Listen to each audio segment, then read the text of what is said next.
After the end of World War II, the world was split into two, East and West. This marked the beginning of the era called the Cold War.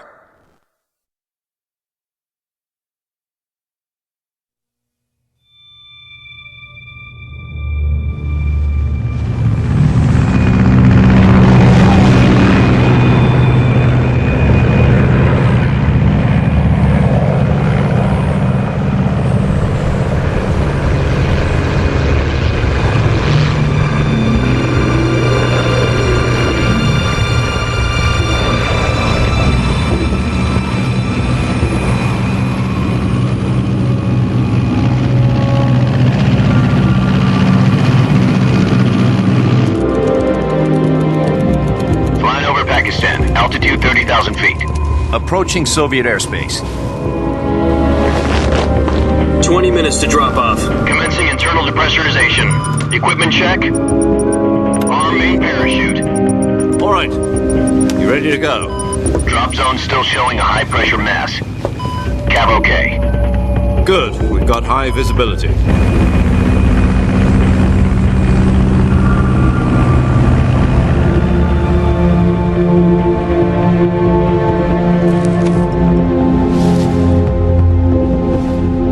Cigar.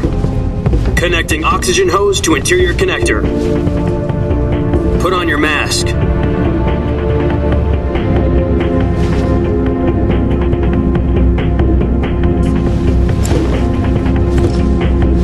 Does this panty waste know what he's doing? Approaching release point. 10 minutes to drop off. Hey, are you deaf? He said put out the cigar and put on your mask.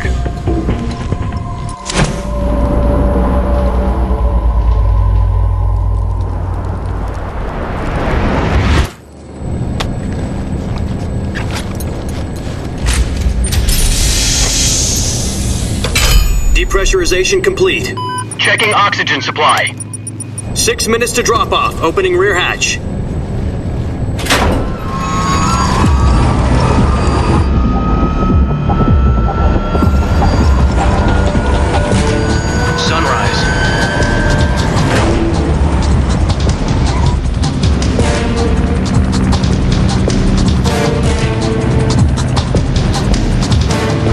Temperature minus 46 degrees Celsius. 2 minutes to drop off. Stand up. You'll be falling at 130 miles per hour.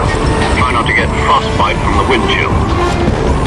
1 minute to drop off. Move to the rear. Activate bailout model. This is one for the history books. The world's first halo jump. 10 seconds to drop off. Stand by. Status okay, all green. Prepare for drop-off. Countdown. 5, 4, 3, 2, 1. Spread your wings And fly. God be with you.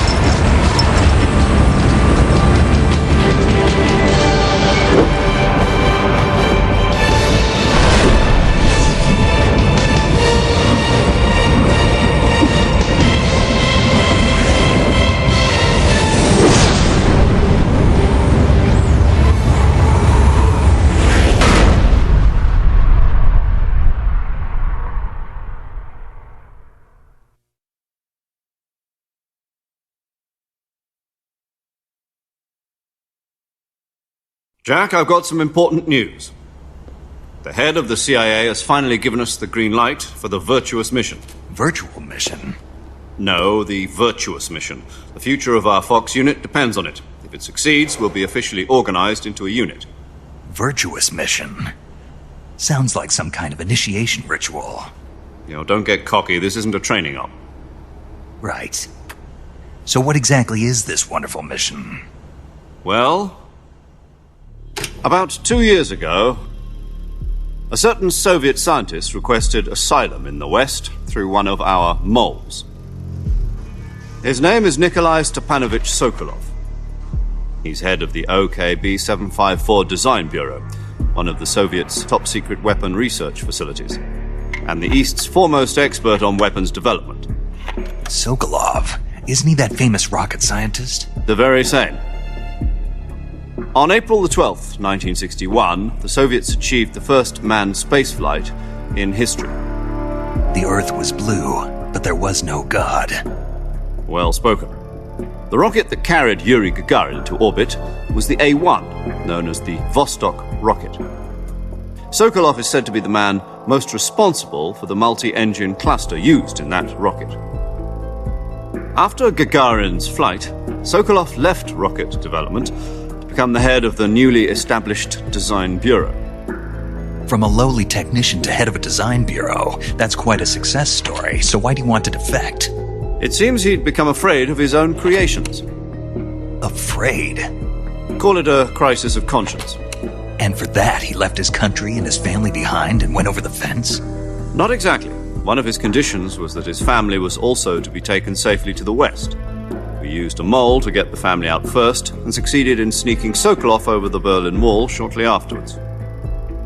I was the one who conducted the operation. The security on the eastern side was still full of holes back then. Then what? We got Sokolov over in one piece, but the whole ordeal had left him exhausted, and we checked him into a hospital in West Berlin. It took him 2 weeks and more than 600 miles to get from the research facility in the Soviet Union to Berlin. He was in no condition to say anything coherent. And it was only a week later that we had something much bigger on our hands. The Cuban Missile Crisis. October the 16th, 1962, President Kennedy received word that the Soviets were in the process of deploying intermediate-range ballistic missiles in Cuba. The President demanded that the Soviets dismantle and remove the missiles. At the same time, he announced a naval blockade to prevent further missile shipments from reaching Cuba. But the Soviets didn't back down, instead placing their armed forces on secondary alert. Soviet transport ships carrying missiles continued on course towards Cuba. US and Soviet forces went on alert for an all-out nuclear war.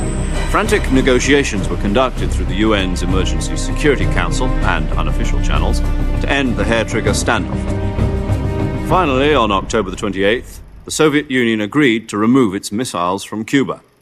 And so the world avoided a nuclear holocaust. But in order to get the Soviets to pull their missiles out, we had to make a deal. You mean the one where the US agreed to remove its IRBMs from Turkey? No. The Jupiter IRBMs deployed in Turkey were obsolete, and we were going to get rid of them anyway. They had no strategic value whatsoever to either the US or the Russians.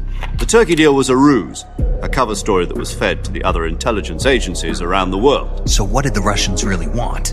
Sokolov. They wanted us to return Sokolov.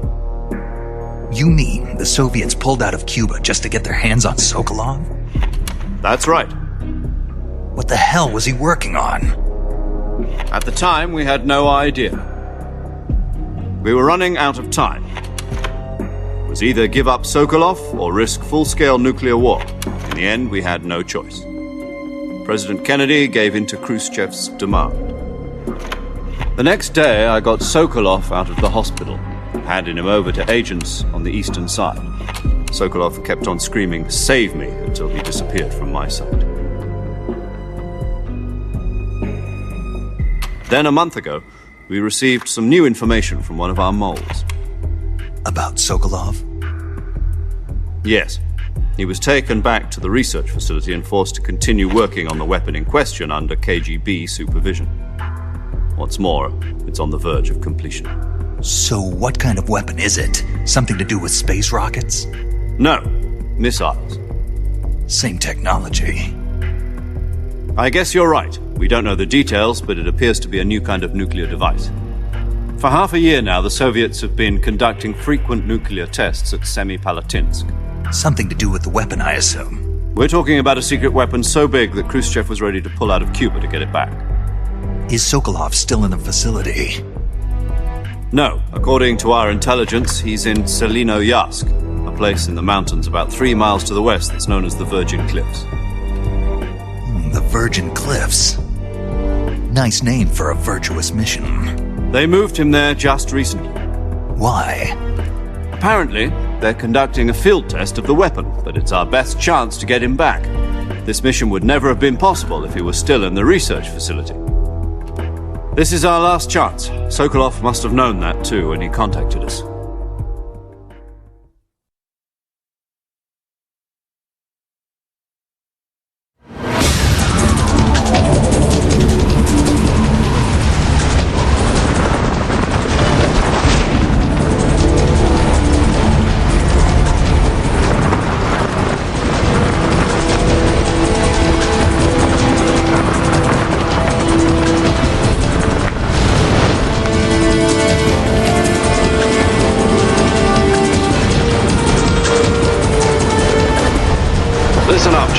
Your mission is to infiltrate Selino-Yask in the Soviet mountains, ensure the safety of Sokolov, and bring him back to the West.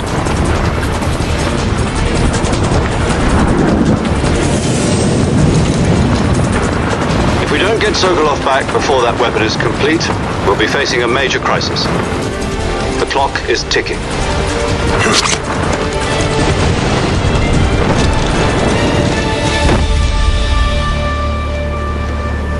Once we've confirmed the rescue of Sokolov, stand by at the recovery point. A recovery balloon will be dropped at that point. Helium will be pumped into the balloon to inflate it. The process takes about 20 minutes. Once it's complete, the gunship's arm will latch onto the balloon and pull it up. The Fulton surface-to-air recovery system. I'm familiar with the theory. Take it easy. It's been combat-proven. Do you think Sokolov is up to it?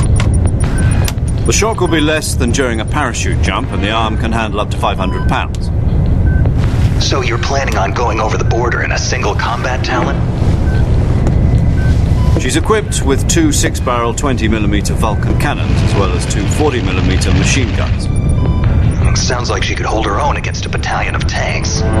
Even with the fuel in the reserve tank, we're facing a 4-hour time limit. If all goes well, it shouldn't take more than a few hours. Home in time for dinner. But if anything goes wrong, you'll be eating dinner, breakfast, and all the rest of your meals in the jungle.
Do you copy?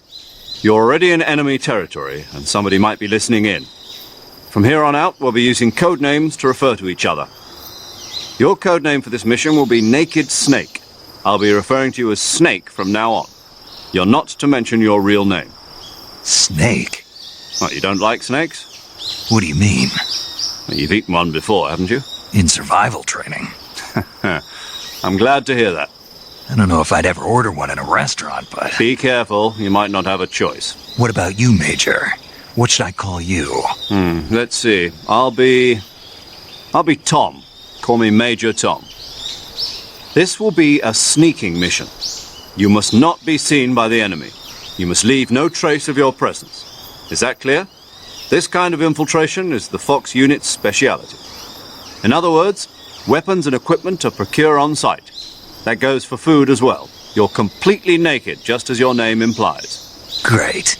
Now I see why you asked me if I like snakes. I suppose calling me Snake was your idea of a joke, too. No. There's a good reason for that. I'll tell you later when the time is right. Gotcha. Getting back to the subject, how exactly am I supposed to feed myself? You've been issued a knife and a tranquilizer gun. Use them to hunt for food. You'll also find some medical supplies in your backpack. Yeah, about the backpack. I lost it in a tree on the way down. I see. Well, you'd better go back and get it then. You know where it is? No problem. I can see it from here. It's stuck on a branch. To climb a tree, stand in front of a tree that's covered in ivy and press the action button. I'll be monitoring your progress over the radio. We can't risk violating Soviet airspace, but I'll be in the gunship. My frequency is 140.85. I'll give you a call if I need to talk to you. If you need to talk to me, use the send function. Okay, Snake, go get your backpack.